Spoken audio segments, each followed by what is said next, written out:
Сегодня следующий фестиваль. Это удмуртский лед. Здесь ледяные скульптуры. Тут уже без тематики ангелов, всякие разные. Они находятся на набережной. Где-то там пруд. И они все подсвечены. Именно поэтому я приехала ночью, ну, в смысле вечером, чтобы было красиво.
В этом году очень красивые скульптуры.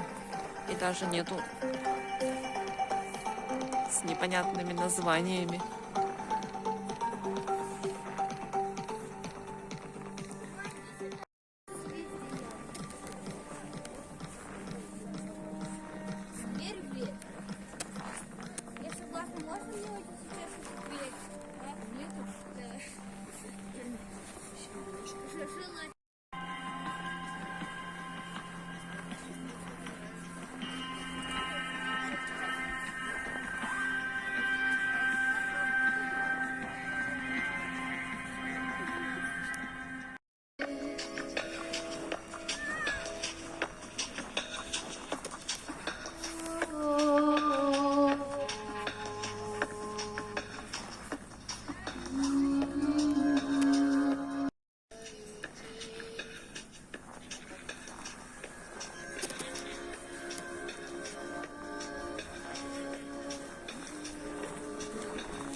И последняя скульптура – это медаль Кулаковой, лыжи, 972 год.